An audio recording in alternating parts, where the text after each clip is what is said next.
This is probably the latest I've ever been to a review, because this is probably the longest it's ever taken to actually get the graphics card I need for the review. Because as you guys know, NVIDIA didn't want independent reviews with the 5060, they wanted shills. And it's ironic, because you guys call me an NVIDIA shill all the time, yet I was blacklisted, like everyone else.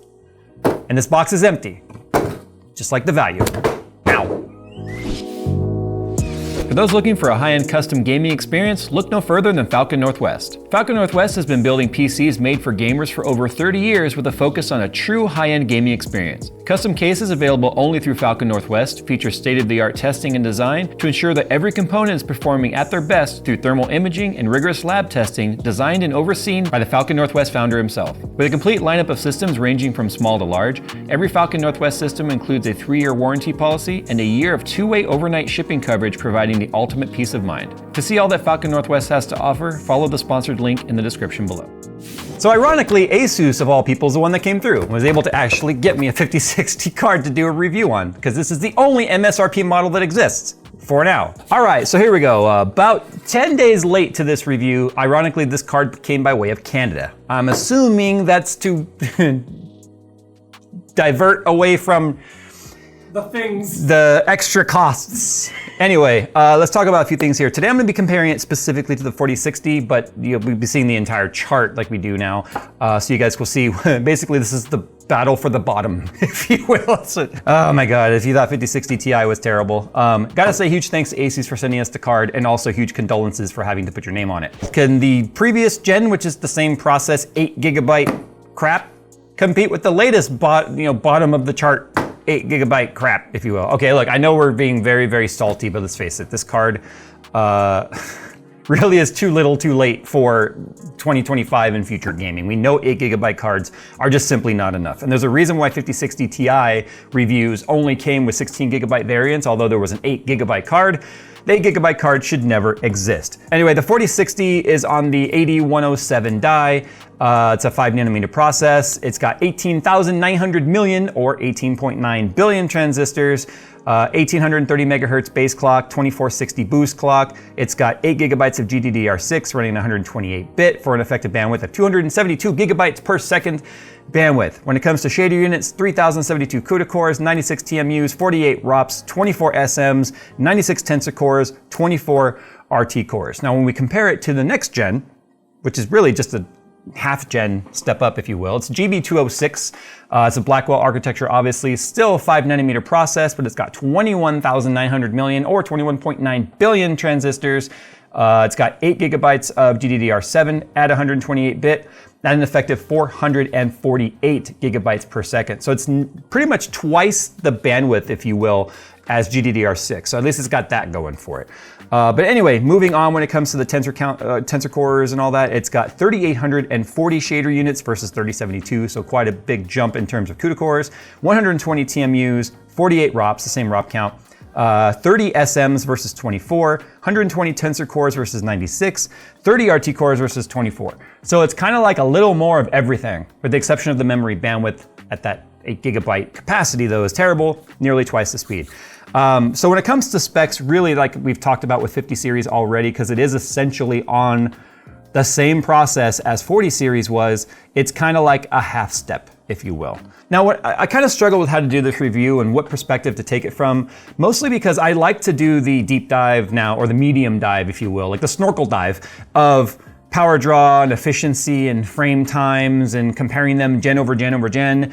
And it's really, I find a lot of people that are shopping at like the 60 series cards are not shopping there because they want to. I feel like a lot of the times they're shopping there because they have to. It's kind of what they can afford. And the 60 tier cards from NVIDIA are the entry level card. So if you're putting yourself in the position of the buyer that is like, I'm gonna buy new and I need to buy affordable, like that's what you're shoehorned into. You really, and especially with the way prices are today, you can't even consider buying or spending more money than that, because they start at $300. They have $299 MSRPs.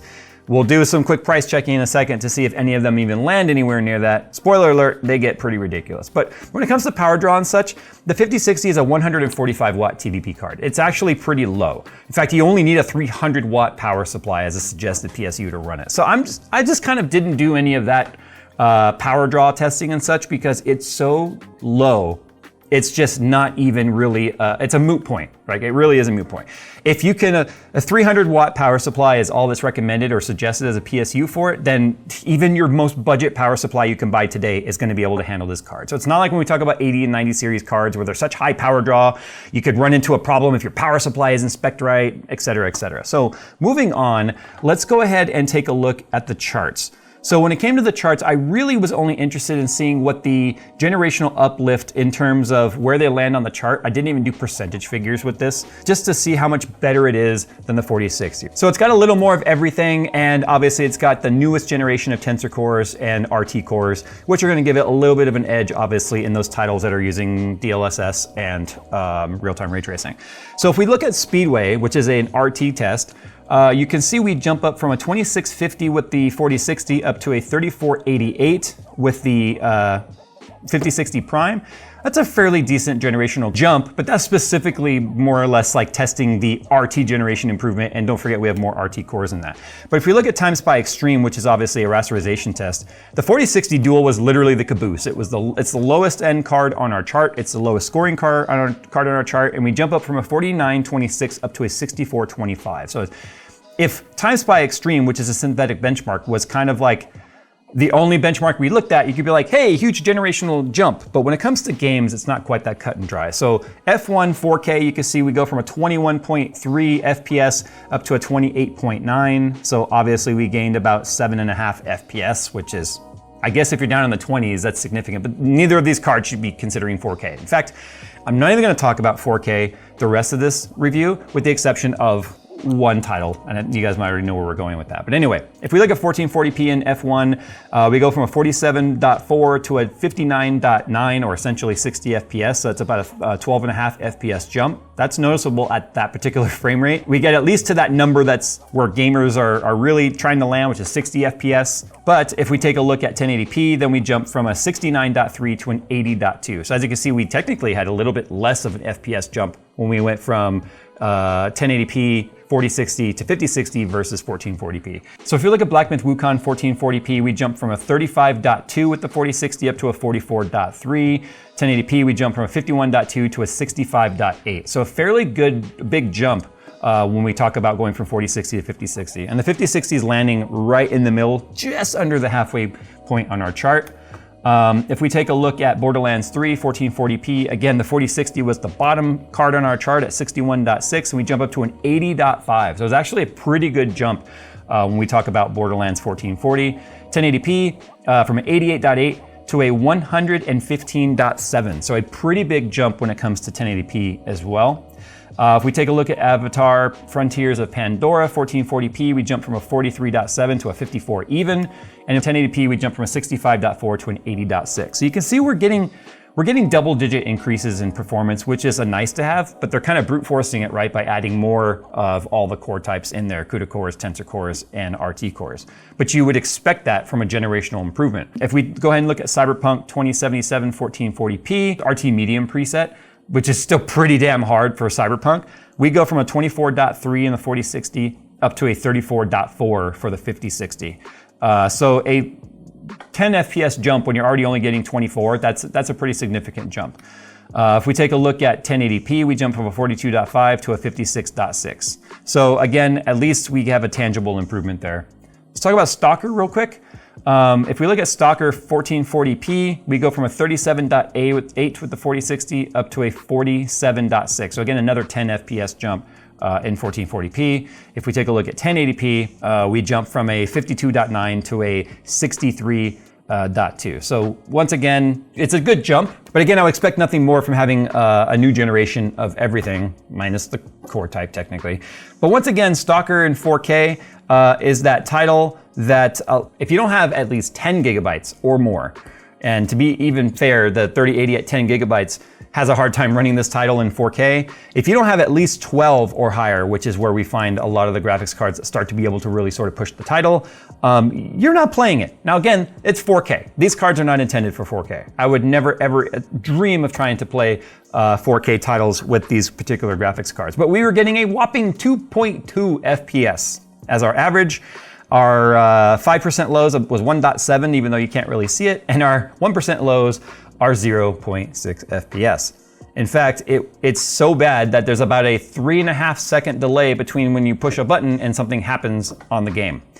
It's, again, an outlier where it's not a realistic scenario, but the point is it's a scenario nonetheless where we can find where a card cannot do something. And my adage for upgrading is, it's time to upgrade if what you have can't do what you want it to do as fast as you want it to do it. And I'm sorry, but 2.2 FPS in Stalker, 4K of course, is not fast enough.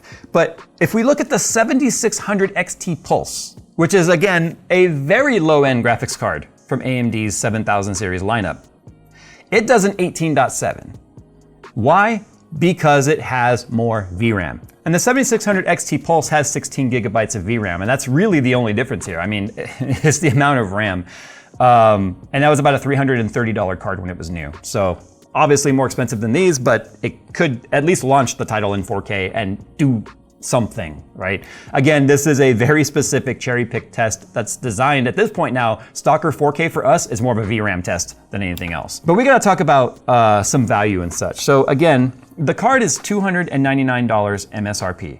What I wanna do real quick is I want to kind of do a quick search and see if we can even find an MSRP model. Now, the 5060 Prime is the only MSRP model as far as I could tell by perusing the websites when I was looking at the e-tailers and such. Yeah, so here we go. Okay, so looking at Micro Center's website right now, Tustin doesn't have any in stock, but on the shippable items, they show GPUs, which is weird because you can't buy GPUs as a shippable item.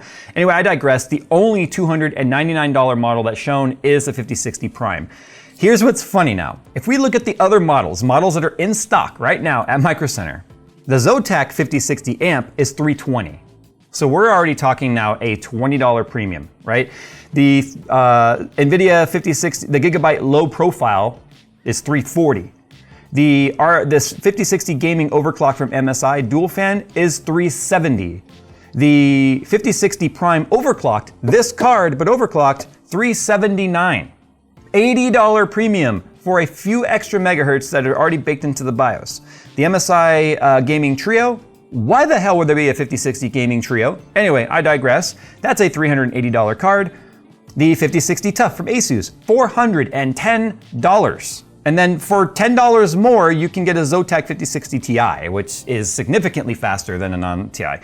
So this is the madness that we live in, that you can have a $299 card with a $110 premium tax put on top of it for something that is not gonna actually get you any more real tangible performance. So the lower tiered cards like this, I never recommend going with like the crazy OC expensive models. It's like when Asus used to sell the 3060 Strix, which is a complete waste of money because it was like $150 premium over the MSRP. And those dies are so power limited, you can't push them very far. So even the OC models, you're probably only getting like anywhere between 50 to maybe 75 additional megahertz at the most, which is not going to be noticeable. So this is why it's just so frustrating that the 5060 feels like such a, I can't even think of an analogy, it's just so frustrating. I mean, I'm grateful to Asus for sending me this card because no other AIBs or any other brands have really even tried. I don't think I honestly think that's NVIDIA putting their thumb on everyone saying, do not send these cards for review. And that's one of the reasons why it might have taken so long for us to get, simply because of the fact that it's almost like you had to wait for some of that heat to die down from all of the blacklisting discussion and stuff that was going on. But I can tell you that like Hardware Unboxed had to go through some like channels to be able to get access to a card. Steve at Gamers Nexus doesn't have a card. Paul's Hardware, as far as I could tell, didn't have a card. Linus doesn't have a review up of the card. I don't have a review up of the card. I don't see a Hardware Canucks review of the card up because the only reviews you saw online, which weren't even reviews, they were previews, which was cherry-picked information that NVIDIA said you were allowed to show. Which is why once we show this, you can see, compared to other cards on the chart, yeah, I was comparing its uplift to like 4060.